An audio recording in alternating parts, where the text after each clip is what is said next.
Hey everyone, how's it going today? Coach Alvarez here, back at you with another episode, Coffee with Coach. Hope you're up doing well. Got the mind in the right place. If not, as always, let's put it in the right place. So today, I want to follow up with this video I've been sharing, this podcast. Again, it's the Real AF podcast with Andy Frisilla, Becoming Unstoppable with Tia Claire Toomey, which again is the current CrossFit champion, one of the fittest females on the planet. And again, this video, if you've been following me the last couple days, morning, Lero, it's an hour and 20 something minutes long. So there's a lot of information on here, like a lot of really good information.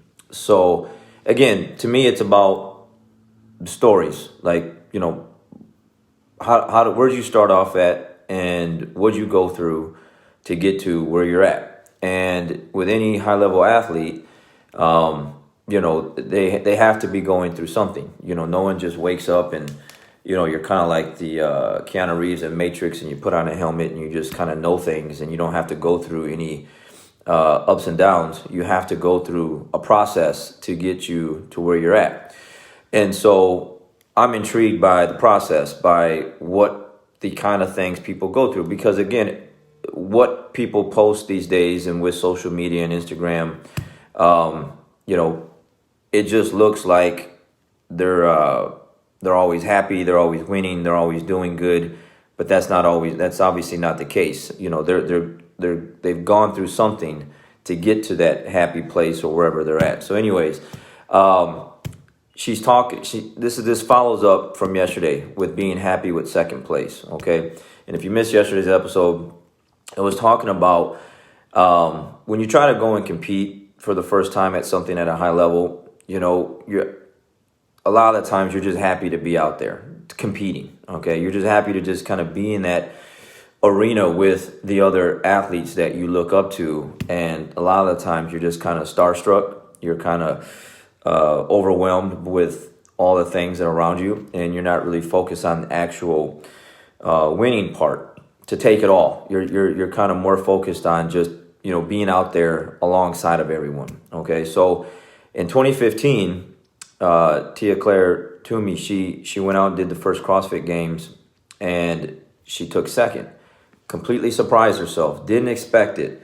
She was super happy with second place, and she thought she was the true winner at that point, because she just didn't expect to be standing on the podium like that, okay?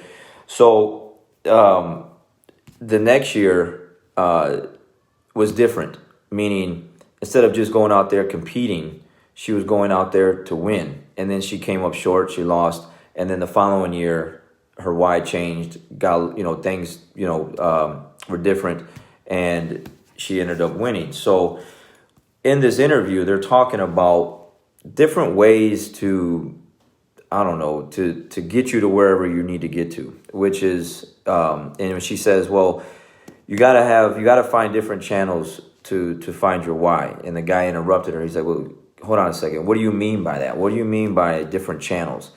Because right before that comment that she made, they were talking about like your haters, you know, people that didn't believe in you, people that don't think that you were going to be able to do it, said negative things about you, whatever. They were talking about, it's 2% of the population out there. Most of the people are really cheering for you and rooting you on, which is true. But like they said, those people are always going to be there. It's those 2% that you want to just prove wrong. They kind of give you that edge, that motivation. So that was one of the whys. The other why was, again, just to get out there and compete, see if you could do it. And then when you see that you came that close, the why changed.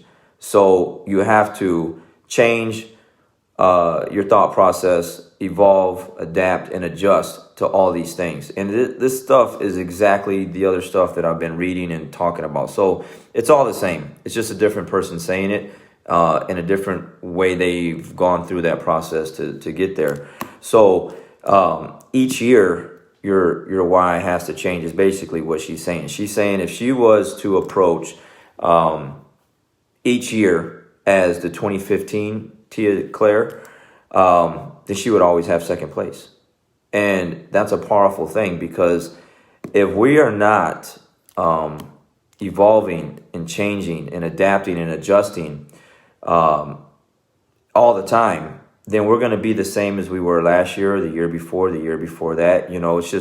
It's just one of those things. It just kind of, the first thing that pops in my head is just, if you're from a small town or wherever you're from and you've left for a while and you go back and you see the same people doing the same things, in the same spot, at the same restaurant, the same bar, they never changed. It's the same exact person. They just never adapted. They never changed. They never had a why, really. They're just that same person as you knew them from way back when. And for me, that's a sad thing, because that's what we're here to do. We're here to evolve and adapt and adjust and get better.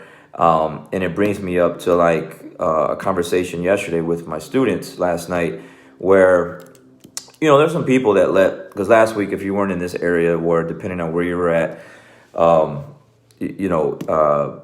we had the winter storm. Okay, we were closed down a good portion of the week. Couldn't really do anything, go anywhere. Ice all over the roads.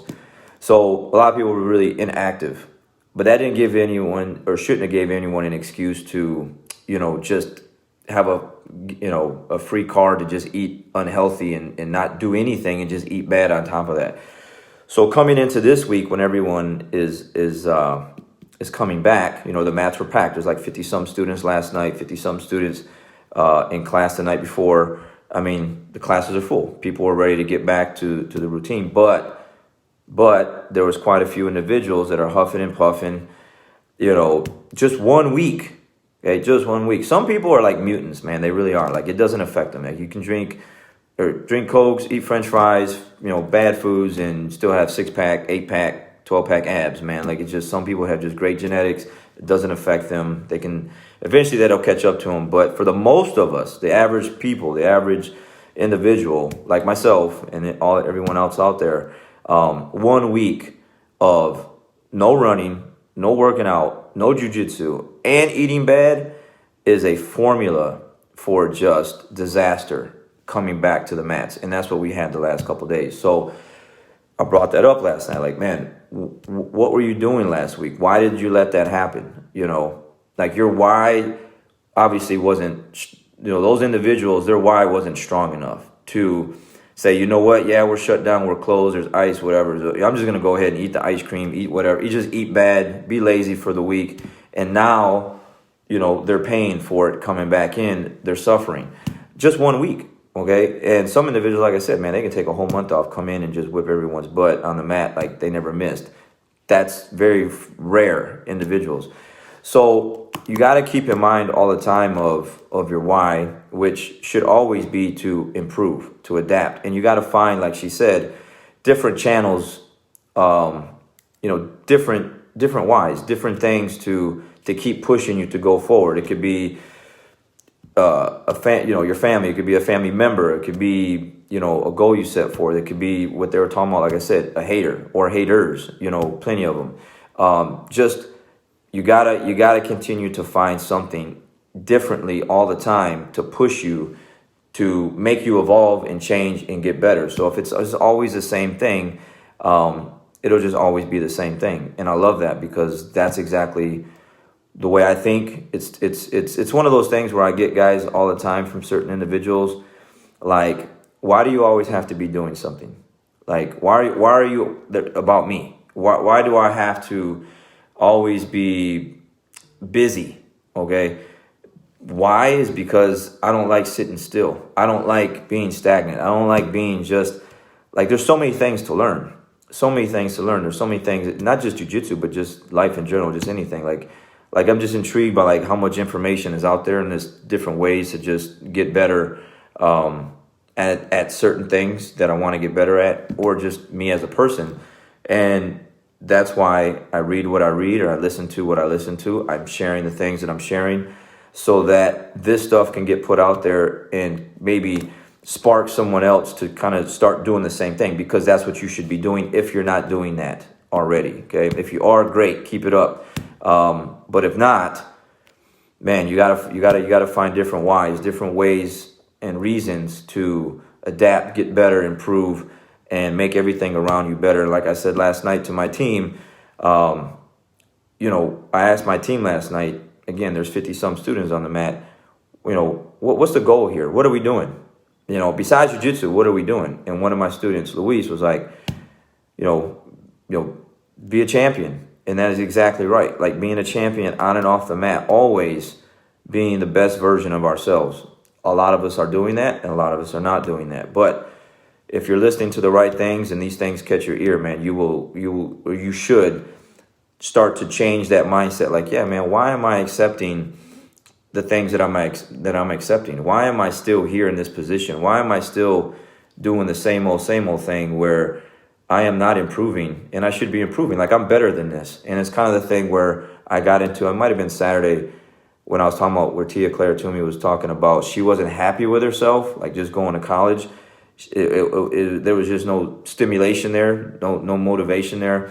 And she was just kind of down and out about, she said clearly, I wasn't depressed, but I felt something was missing, and I felt like I wasn't being the person that my parents brought me up to be, and the person that I knew I could be. That right there is also super powerful. That's why I shared it, excuse me. That's what we should be thinking about every single day, man. Am I really being the person I know I can be? And the answer is no. If the answer is no, then put things in place to be that individual on all levels, man. Some people are great parents, but that's it. Some people just are really good at this thing over here, but that's it. And then the rest of their lives are just mediocre, average stuff. Eventually that stuff will creep into the other high level areas that you're doing good at and bring those down. So bring everything up and be the best version of yourself. Finding different channels of why to be the best that you can. And again, it's so easy to just do nothing. It's so easy to do the easy thing, which is just be lazy, eat bad, don't exercise, don't push yourself and have any types of struggles. Like one of my students said in the locker room one day, he's like, we were talking about jump roping, and one of the other students were kind of called him out, challenged him. And he's just like, yeah, man, my life would be so much easier without you guys. And it was a joke, kind of, sort of. You know what I mean? It's true. Without us around him, he wouldn't be pushed and he wouldn't be being the individual that he is today. If he was around a different set of people, different group of people, he would not be doing the things he's doing and be a completely different person in a negative way. So you got to be careful with that. You got to make sure you're trying to do the things that you're supposed to be doing to be the best version of yourself. So you can't be the 2015 you or the 2019 you or the 2020 you. It's 2021. What version and what changes and adjustments are you going to bring for this year to bring the best version out of yourself? So good stuff to think about, good stuff to talk about with yourself or whoever, and let's get to it. All right, guys, got to get this 3 mile run in and get up to jiu-jitsu. I'll catch you guys on the next one. We'll see you.